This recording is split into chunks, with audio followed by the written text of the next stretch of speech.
Hey everybody, welcome into The Spread, NESN.com's football picks podcast. We're back for yet another year. What is this? Year 4? Year 4? I mean, you and I go back. Losing track of time, yeah. It's my 4th year. Yeah. You guys are gone. That's insane if you think about it. Yeah. That's your 4th year doing this. Yeah, we started off in the what is now the... We did it in a glorified closet, basically. Yeah. And actually, with a flaming microphone. I don't know. I remember that. Yeah. Smoking. I don't know if you want to bring this, maybe drop this into the YouTube simulcast, a quick screenshot. I sent you guys a screenshot from, I think it was, what did I tell you, 2016? Yeah. So was that the first year we did it? That was 2016, yeah. We looked so much younger. I don't know. I looked a little skinnier. I looked like a double chin neck. Yeah, I guess you've probably aged a little better. Just hiding your face with a beard. Yeah, it's only the beard. It's just hiding the face. It works. Hey, I've had a beard for the last 15 years. I'm NESN.com's Mike Cole, joined on my right by Ricky Doyle, on my left Andre Khatchaturian. This is a little project we've been working on for, like we said, 4 years now.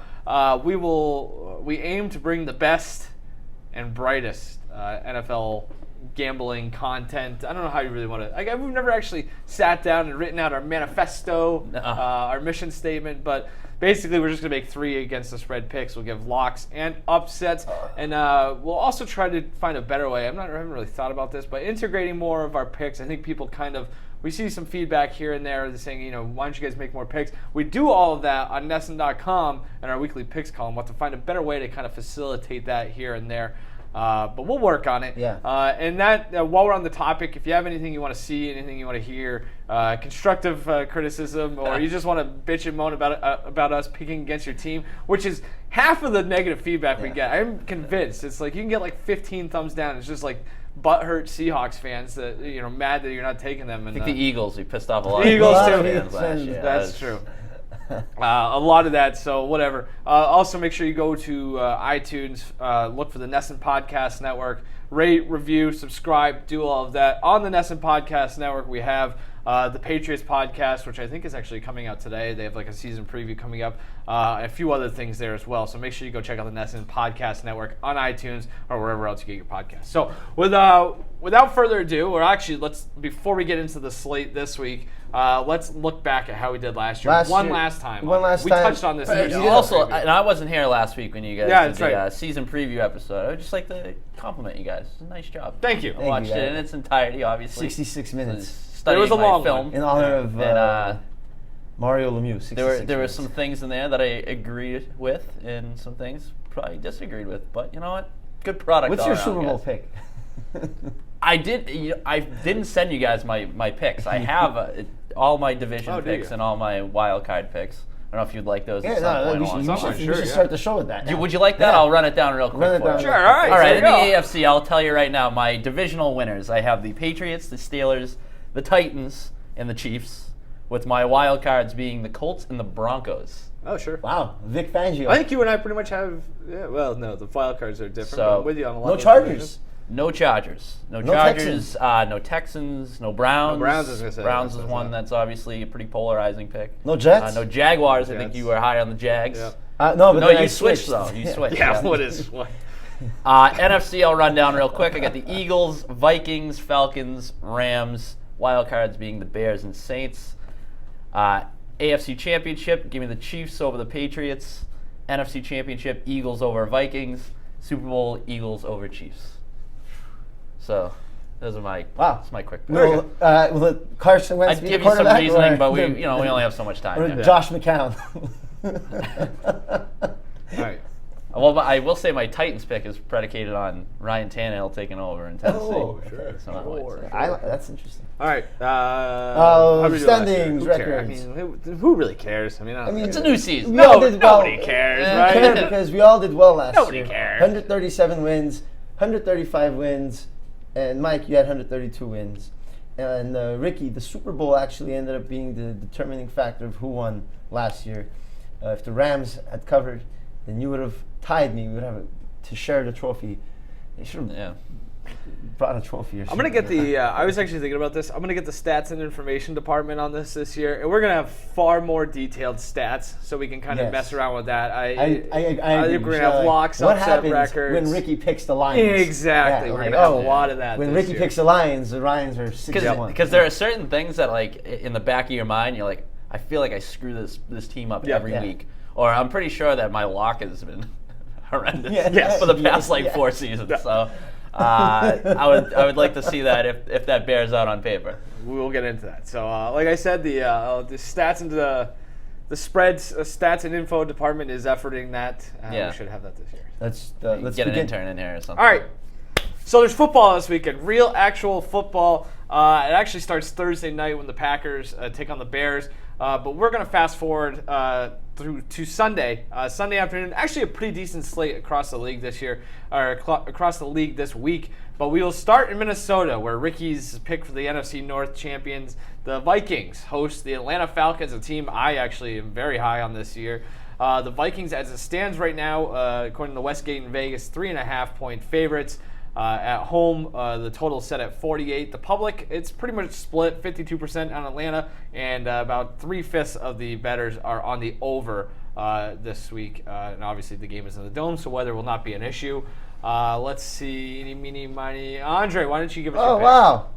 I'm going to go with the Falcons. I'm going to take the points. Go with the Falcons on the road, in the Dome. Very similar. Matt Ryan likes those situations. You said last week, Mike, that the Falcons only have. What is the Falcons that only play 3 games outside? Yeah, it's insane. It's nuts. 3 games outside, and they're all in warm weather climates. Warm weather, I think the Falcons are going to be a good team this year. Vikings, what was their problem last year? Ricky, do you remember the Vikings' problem last year? They had a few problems. Offensive line being one of them. Play but calling. Like, generic. They couldn't beat playoff teams. They couldn't be good teams. You'd always lose a big game. And the Falcons were in the playoff team last year, but I think they're going to be really good this year. Vikings were 1-6 last year against playoff teams. A lot of that had to do with the stuff that you just mentioned. And also, Kirk Cousins was one of 4 quarterbacks last year that threw the ball more than 600 times. And a lot of that was because they weren't getting any running game. Dalvin Cook, everyone talks about, when Dalvin Cook gets healthy, the Vikings are going to be great. Well, guess what? He was healthy for the most part last year. He only had 1 game where he rushed over 100 yards. Vikings couldn't run the ball last year. Because of that, Kirk Cousins had to throw the ball a ton of times, and they struggled because of that. Matt Ryan was also a quarterback who threw the ball more than 600 times last year. But guess what? He gets Devontae Freeman back this year, and Atlanta's defense is healthier. We talked about that last week in the preview show. So I think the Falcons take the points. That's a lot of points, I think. I'll start off by saying I really like both of these teams. Yeah, I do too. This is a tough especially draw when it comes for to like Super Bowl futures. If you want to put some money on that. The Falcons, I think, get like 30-1. Vikings 20-1. So I actually had that at my bet slip last week. The Falcons 15-1 to win the NFC. Both of those teams, I like those. I like the value there. I'm going with the Vikings in this one. And you started it. You brought up their problems from last year, and I mentioned the offensive line. Play calling was obviously a huge issue that they tried to rectify by firing John DeFilippo towards the end of last year. He's big on John DeFilippo. The injuries were, they cropped up, particularly on the defensive side. I don't know. I just feel like we sat here so many times last season and wondered, why aren't the Vikings better? They're defensively, they're solid against the run, solid against the pass, well coached, offense is loaded with weapons. So I'm sort of banking on the continuity of that defense to be as good as it's been, to play at the level it was at 2 years ago. And then, on the offensive side, like I said, they still have the weapons to make impact plays. I like the Falcons. I like the fact that, they are getting back a lot of these guys that they lost on defense last year. So I do think they're going to be vastly improved. But I just think that we're underselling the Vikings a little bit. I just look at how good they were 2 years ago and how good they probably should have been last year. When you peel back a few of the layers. So I'm taking the Vikings. Okay. You said I like the Falcons. See, I do. I like the Falcons in general over the long haul. I like them in their division, but for this game, I like the Vikings. I kind of spaced out there for a second because I was looking something up, and I came back halfway through, and I'm like, who the hell is he picking? I like both teams. I know. I like both teams over the long haul. I'm with you. But in this game, I like the Vikings. I think the Falcons actually will end the season with a better record. I think this is kind of an unlucky draw.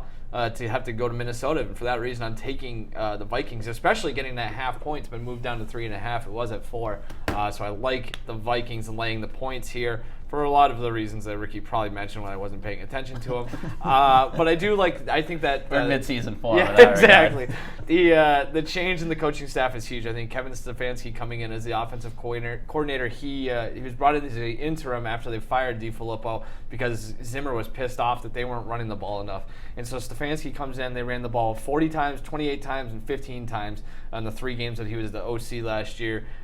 Before he took over, they were averaging 85 yards per game. After he took over, 127 yards per game. And again, the whole Dalvin Cook coming back healthy is huge. And I also like what they did in the draft, going out and getting Alexander Madison from Boise State. This is a guy who ran the ball 302 times last year, second in all Division I behind Jonathan Taylor, who's a Heisman candidate this year at Wisconsin. So I like that, they brought in a guy like that who can kind of shoulder the load. And if they're going to be running the ball more, you need a bigger, stronger back than maybe somebody's a little tougher than Dalvin Cook. So I like what they've got there, a little thunder and lightning maybe.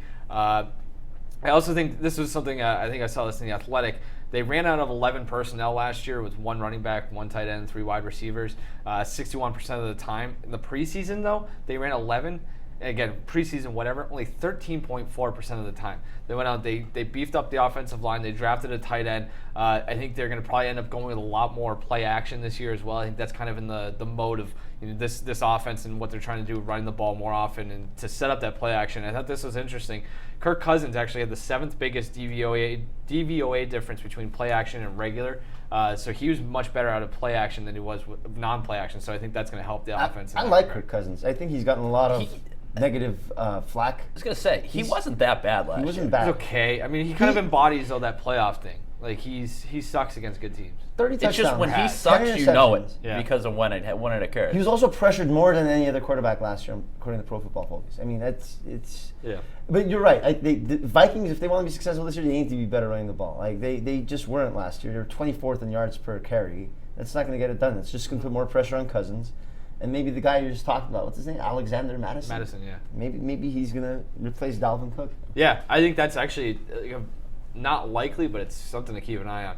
I also I think we can, a general discussion, what are we looking at here in terms of week 1 games? Because these are so hard. We haven't mentioned this. Yeah. So I think trends kind of come into play more for me, especially if there's continuous trends where the head coaches who've been around a while. And I think this is something to keep in mind. Minnesota 9-3 against the spread in their last 12 September games, 4-1 in their last 5 September games. Also, one thing to keep in mind: Atlanta last year was 3-9 when Matt Ryan was sacked twice or more. Minnesota had 2 or more sacks in 11 games last year. They went 8-2-1 in those games. So I think again that don't sleep on that defense. Literally layer to layer, they're very good. So I think the Falcons are a team that are going to get better as the season goes on. Mm-hmm. I mean, because there is a lot of turnover there. Just the 9th team since 1986 to retain its head coach but replace all 3 of its top coordinators. Insane. So, there's turnover really everywhere you look. Uh-huh. And I mean, granted, you can say Dirk Cutter as the offensive coordinator isn't a huge change given the fact that he was there for 3 seasons or whatever it was. Yeah. 2012 and 2014, but there's still going to be that feeling out stage. Some things have changed in that time. And the defense, the 3 big guys, obviously, Deion Jones, Ricardo Allen, and Keanu Neal.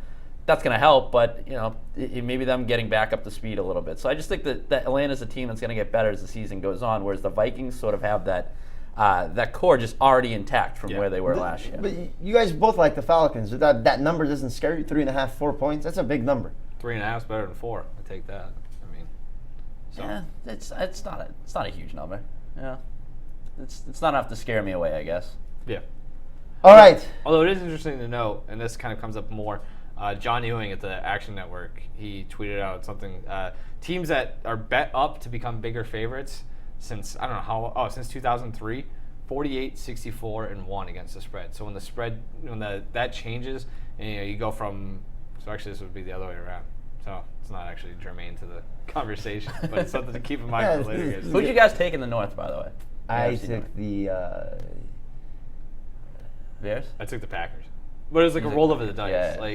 I don't know. Yeah, I took the Bears. Yeah, that's a tough one. Any one of those 3 teams wouldn't surprise me. Because at first glance, I was inclined to take either the Packers or the Bears. And the more I thought about it, the Vikings are a good football team. They are. Yeah. It's just the quarterback. It's like it is. Yeah. It's one of those things where every team has its clear advantages, and it depends how much. I like their. I think their quarterback is a strength. Yeah. I don't know. Maybe I'm in the minority. I think they've done a lot this offseason. I'll give them credit to make it easier for him. And if you put him in a good spot, I think he's one of those That's guys important, who's yeah. not going to, he can't overplay the system, but if you help him out, he's going to be better. So we'll see. All right, let's move to Sunday night. This is a big one. They're going to do a banner thing, I guess, in Gillette Stadium with the Patriots host the Pittsburgh Wait, before Steelers. you go into this, one thing. They went to the NFC Championship with Case Keenum. It's not because Case Keenum was good. It's because they had good players surrounding them, and they were all doing their job. Okay. Kirk Cousins is better than Case Keenum. I think we can agree on that. The reason why they struggled last year was because nobody else was playing well. Do you want to change your pick then? No, I'm just saying. All of a sudden, this turned into you. Like, I'm just saying. I don't. trying to convince me that I like the Falcons. Kirk Cousins. It's a lot of points. Kirk Cousins is fine. He's, again, like I said, they've set him up to have success. In other words, it sounds like none of us would be shocked if that ends up being an NFC Championship preview. No. I don't have the Vikings. You know, I wouldn't. Yeah, but I wouldn't be stunned. I wouldn't be stunned either way. I wish I could lay some money on like The Vikings are on that exact future. matchup. Yeah, third best team in the NFC North. probably like 40-1, right? I don't know. Continue. All right, yeah, thank you. You just pumped the tires on the Vikings. 2 I seconds pumped the ago. tires on Kirk Cousins. Oh my god. Good players around him. I don't. He's a good. He. Never mind. Continue. Yep. All right, Okay, let's thank go. you. Let's move on to the banner night. It's banner night. Yep, Gillette, Foxborough, Sunday night, 8:20 p.m. kick, Sunday night football game, whatever. Steelers going to the Patriots, take on the defending champs. Patriots currently sit as 5.5-point favorites. That's been bet down from 6, which is maybe head scratching depending on where you're sitting. Total set at 49.5. Weather is not going to be really an issue. It's going to be kind of chilly, actually. It's going to feel like football weather. Really? Low 60s there. I don't know. It's It's just, not bad. the humidity that we've had here those last few days is being pushed out to sea. Whatever, blah, blah, Hurricane blah. season. Hurricanes, global warming. I don't have to tell me twice, right? All right. Patriots, as I said, 5.5-point favorites. Ricky, where do you land on this one? So you talked about relying on some of these early season trends when you There's have the a lack lot of of them in this information one, yeah. to go off of, and for that very reason, I'm taking the Patriots in this game, and I think I come from this at this as somebody who's high on the Steelers this year, probably higher than most. Right there with you, actually. But I just think there's so much of a track record in favor of Tom Brady and the Patriots. It's just so damn hard to fade them at home, really, at any point, but especially in this situation. 16-0 straight up and 13-3 against the spread in their last 16 games as home favorites. I mean, you just look at Brady's numbers in particular against Pittsburgh at home. 5-0, 18 touchdowns, 0 interceptions, 130.8 QB rating, right around at 360 yards per game. Steelers' only victory at Gillette Stadium since it opened in 2002 was in 2008 when Matt Castle was the quarterback. So, for as tough as these two teams have played each other over the years, the majority of those real showdowns have come in Pittsburgh, whereas the Patriots have pretty much just dominated at home. So, while I like the Steelers, I think their defense will be much improved this year. I think they'll find their stride at some point this season. I like them to win that division. I just think in this game, I like the Patriots. I agree with you, Ricky. I'm taking the Patriots. Look, Ben Roethlisberger, I like him. The guy has 16 interceptions last year. That's one interception per game. You can basically guarantee Quick math right there. a Big Ben turnover every game. It's guaranteed.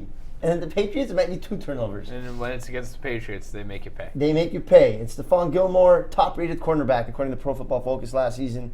I think Antonio Brown's departure is a big deal too because I like Juju Smith-Schuster, but that just means he's going to get a lot more attention from opposing defenses. He's the number one guy is going to always constantly be on him. And the Steelers, the rest of their receivers, I mean, they got some nice names, and you never know. The Steelers always have a receiver that breaks out of nowhere and becomes great.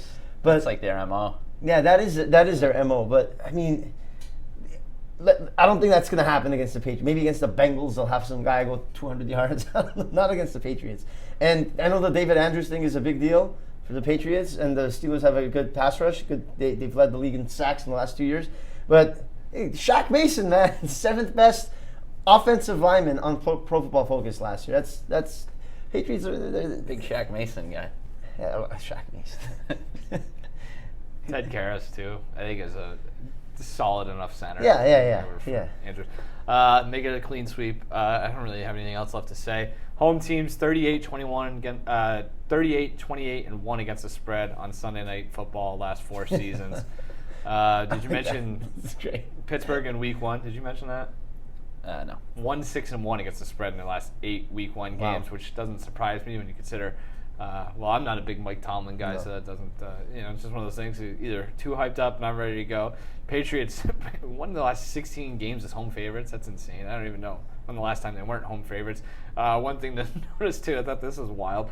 OddsShark supercomputer, they like the Patriots a lot this week, 33-9. Look out for that. They're blowing doors. Nice 3 Boswell field goals. Yeah. For the Steelers. So, this one for me kind of comes down to, that'd be a ton. That'd be like 5. I don't know. I can't do the math off the top of my head. It'd be a lot for the Patriots. I too. think it can be a blowout. Too. So it comes down to this is what my Super Bowl pick was last week when I said the Patriots are going to go 13-3, 12-4. But it's just one of these teams you can bank on. And it's the other thing too, where I don't know. This just feels like a spot where they take care of business. Even I know they've struggled at times early in the season, but I think a lot of that is they're so good at watching the tape and seeing what you bring to the table and then figuring out a way to stop it, where that's a little trickier early in the season when there's not as much tape. But a team like Pittsburgh, they know kind of the back of their hand. Even with the personnel change, I don't think the Steelers come in here doing anything different than they have in the past. So I think it's easier to prepare for them. So I think the Patriots have their way with it. I think this has a chance to be kind of a laugher. How exactly? Well, the Patriots, how not only did do they Steelers cover, but they cover huge spreads. Yeah. When they're at home. So 15-5 against spread in the last 20 games, when favored by 6 or more points at home. Yeah. So, What's the even if it's a touchdown game, they cover the spread. And how that does what's the play for the Steelers? What's the path to a Steelers cover here? I guess a cover is they could keep it close, maybe. Their defense. you just gotta hope James that- Conner has to have a big game, eat clock. It's got to be similar to the grind in their week when they played Week 14, I think it was last year in December in Pittsburgh. 16-10 when game it or just whatever, Jalen Samuel went off and Brady just looked like he was seeing ghosts out there. It was one of those types of Brady A little tougher games. to do that. It needs to be one of those types of Brady Yeah. games. Tougher to do it on the road. Yeah. And if it is one of those Brady games, we're gonna have a long week of overreaction. Oof. That's for sure. That Patriots defense, man, I think it's. You're gonna get one of those games early in the season. Oh yeah. You'll be sitting here Week 4. Patriots will be 2-2 or something. Overreaction. We'll see. Week 2 in Miami. We'll see. All right, Monday Night Football. We got the Monday Night doubleheader. One of those games sucks. We're not going to talk about the game that sucks. We'll talk about the early game, the good one. The Houston Texans. They've been pretty busy the last couple weeks. I don't think that game sucks. Broncos Raiders. Broncos Antonio Raiders Brown. sucks. I will not watch a second of that game. No, it would be You'll be 10, asleep. 10-20. What the hell? Get out of here. We get perfectly good Sunday to put all the games on. We got to put a doubleheader on Monday night. That's neither here nor there. Houston Texans, like I said, a lot going on for them recently. Did that come before or after our It was preview? after. Yeah, so we'll have to do some addendums to that. But anyway, they go to New Orleans, take on the Saints. Saints, I think, have been bet up to 7. They are 7-point favorites. The total sits at 52.5. Most of the bets are on the Saints and 2/3 on the over. A lot of people expecting a shootout here. A lot to unpack. A lot of trends going each way. So, Andre, why don't you give us your pick? I love this pick. The Texans, 7 points. That's a lot. A lot of points. Everybody's criticizing the Texans for the trades they made. What's the Texans' strength? Their pass rush. They have J.J. Watt, Whitney Merciless, and they had Clowney. You know, he's gone, but that doesn't mean all of a sudden their defense is bad. Their defense is still good. Go and look at their roster. You know Google. You type Texans depth chart. You look at their names. They got good players. And then what they do is they improve their offensive line. They get which was sucked last year. Deshaun Watson was sacked 62 times last season, and he would still put up good numbers. 62 times, and he still put up good numbers. Now they improved that with Laramie Tunsil, and I think that's just enough to say that they'll keep this game close and cover the spread of 7 points. But take this into consideration: the Saints are 1-9 straight up in the first 2 weeks of the regular season over the last 5 years. They start the season slow, and their only win was last year, a 21-18 victory over the lowly Browns. I went back and looked at it too. It's been there was one year when they played the Patriots and the Vikings, I think, and the Vikings game was on the road. But there are some bad losses in there too. It's weird. It's hard to explain. They had that shootout Last with year, the Bucks, Ryan Bucks Fitzpatrick. was- where their defense was the worst in NFL history, the- basically through 2 weeks. Then all of a sudden they Turned it flipped the around. switch. The Saints were 12, 13-point favorites in that game too. Yeah. It's smoked. All right. This is just, I'm with you. I'm taking the Texans too. For a lot of the reasons you mentioned, Saints just being notoriously slow starters, and if you get a point to some sort of trends here in the early going, And there's just too many points to lay in favor of a team that doesn't have the Patriots track record. Like while a spread like this wouldn't scare me away from from taking the Pats, obviously. There's just too many concerns with the Saints. I also want to see, how that defense performs without Sheldon Rankins and how the offensive line performs without Max Unger, who just randomly retired over the offseason. So there's some questions there. I'm not big on the Texans over the long haul, over the course of the season. I think at some point they're going to be exposed. I think that secondary has some flaws. That once they face better quarterbacks this year, that's going to be an issue. I think losing Jadeveon Clowney is obviously going to hurt, but in this game with that many points, I'll still roll with the Texans. I also think that they have a pretty sizable quarterback advantage here. From a talent standpoint, I think you can make the case that Deshaun Watson at this point gives them a pretty big advantage in that regard. So I don't know if the Texans are going to win outright, but I think they cover. Sure. I like the Texans as well. I am with you guys. It's a lot of points. Favorites of 7 and more in week 1, 18-27 against the spread. It's just one of those, you have no idea. I think everybody's just jacked up out of their mind. You don't see a ton of blowouts week 1. Breeze in September. Again, I don't like quarterback win-loss records, but Breeze led teams then 27-30, 474 winning percentage in September, 618 the rest of the year. So he's, for whatever reason, it's whether his teams have had tough schedules, whether he just doesn't play well. 5-9 against the spread in week 1 games. There's a lot of trends there going against. 27-30 in September. Yeah, lifetime. Insane. Yeah. He's a 500 quarterback. Less than 500. Wow. There's a lot there. And again, I like the Texans, or at least I like what they're trying to do right now in the moment, immediately. It's just probably going to hurt them in the long run. But also, Saints some trouble covering slot guys, and they get Kiki Kuti. And you could always see what's his face come out of the backfield too. Duke Johnson, is that it? Yeah. So maybe line him up in the slot as well. Carlos Hyde. Carlos Hyde is gonna be fun. I hope he has a Pro Bowl year. This is random. Give me the points as well. Locks and upsets. Yeah, let's do locks. Ricky, you want to start us? I will take the Rams 2.5-point favorites over the Panthers. Generally, I don't like the idea of laying the points for a team traveling from west to east, but I'm going to do it in this area. I think that the Panthers, they added some guys to their defense, but I still see some issues there. But most importantly, I'm just not sure what you're going to get from Cam Newton this year. I mean, obviously he was abysmal once he got injured last year. I don't know if injured this year. Yeah, I don't know what you're going to see in that regard. And for as much as you can talk about the Super Bowl hangover, I know both of you guys are down on the Rams a little bit. I just feel like the talent level is still there for them to be able to cover 2.5-point spread in week 1. Just to piggyback on what you're saying. Cooper Kupp back. Cooper Kupp, huge for that offense. All the reports on him say he's ready to go, a new man, faster after a torn ACL. The numbers with him on and off the field, I mean, we spoke at length about that several times last year, especially leading up to the Super Bowl. Pretty dramatic. Yeah. So. Rams also allowed the 4th fewest receiving yards to running backs last year, which, that bodes well. He's a pass-catching running back. So the Rams defense will probably be able to slow him down. Even though that's a stat from last year, I think it still applies. My lock, 49ers over the Tampa Bay Buccaneers. I don't know how there's even odds on this. I know San Francisco may be a 5-point favorite. I think Tampa Bay is going to be really bad this year again. Look, San Francisco had only 2 defensive interceptions all of last season, which is wild. They might double that in this game against Jameis Winston, who likes to throw the interceptions a lot. Tampa Bay quarterbacks had the most interceptions thrown last year. And look, Richard Sherman, he's an old man now, but he's nasty. He's a nasty old man.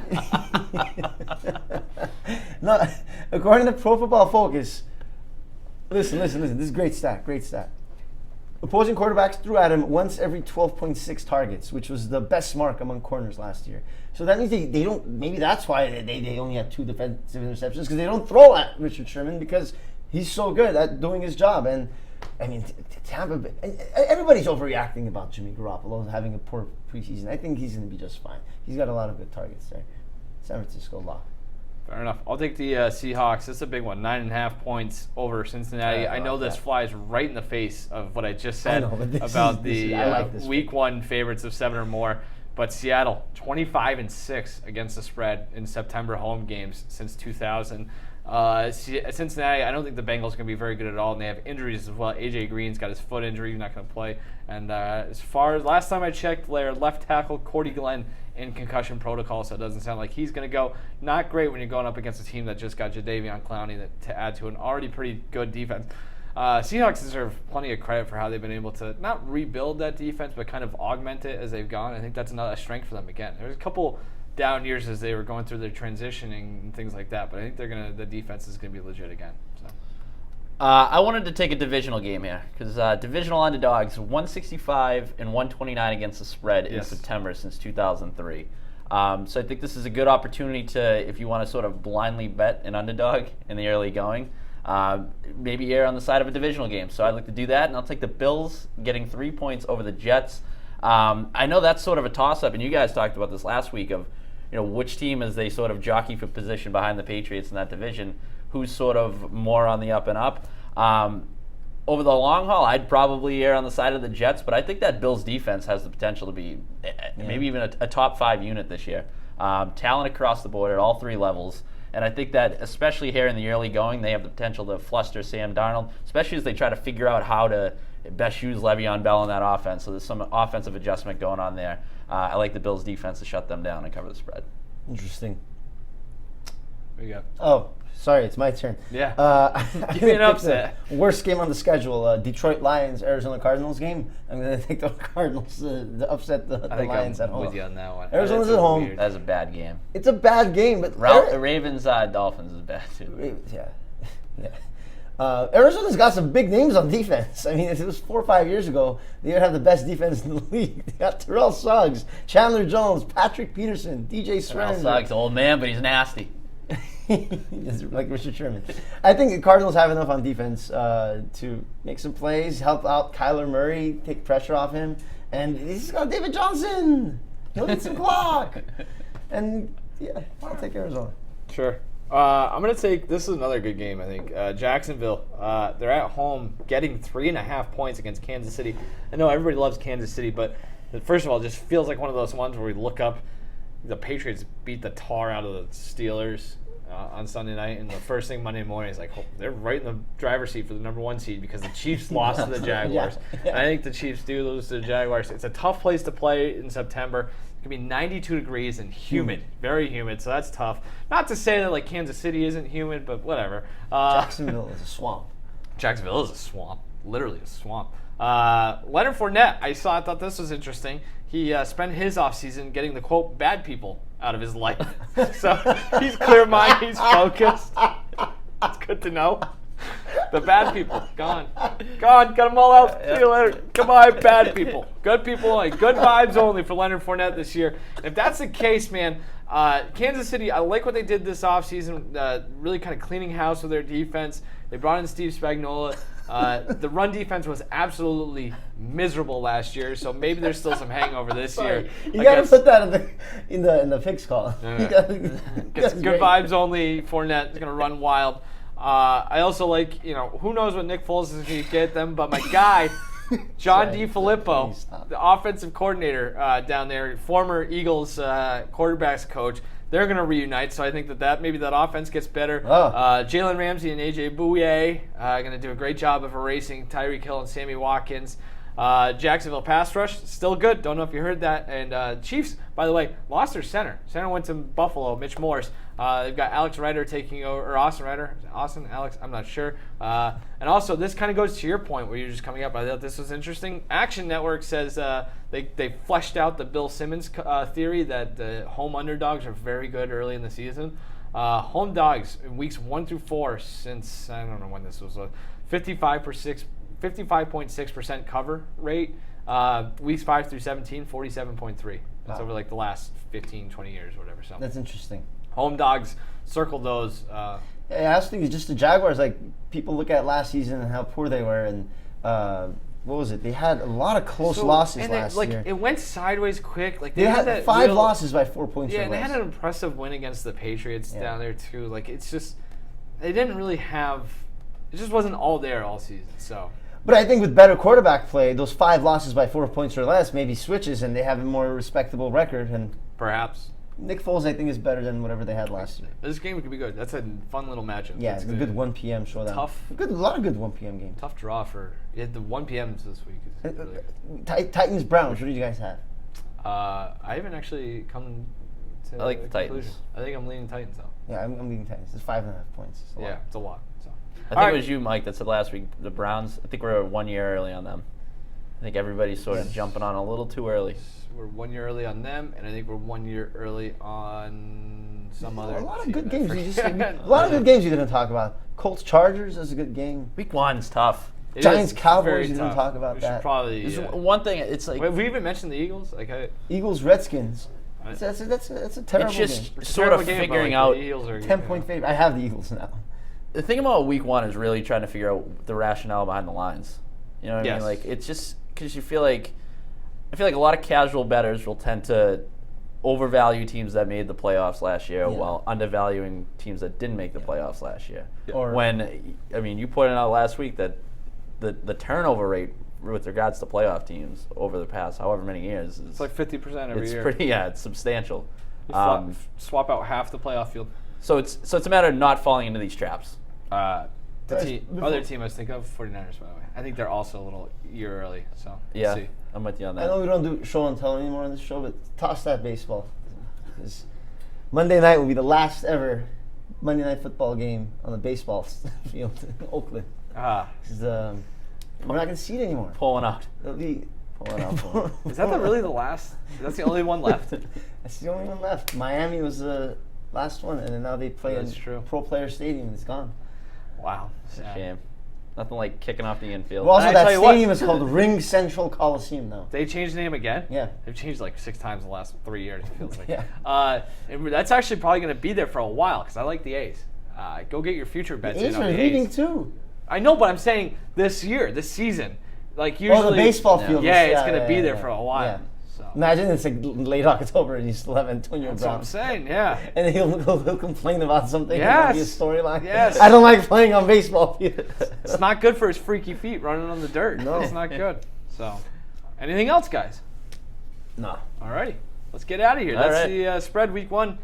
Make sure you circle back at some point, check out our picks. And also, if you're still going this late into the show, subscribe, rate, review, do all of that, the Nesson Podcast Network. Leave your constructive criticism. The more positive, the better below. Give us your picks if you want. Do all of that. Interact with us when you can. I'd say play nice, but I don't really care. So, we'll be whatever back you want. again next week, week 2. See you later. Enjoy the football.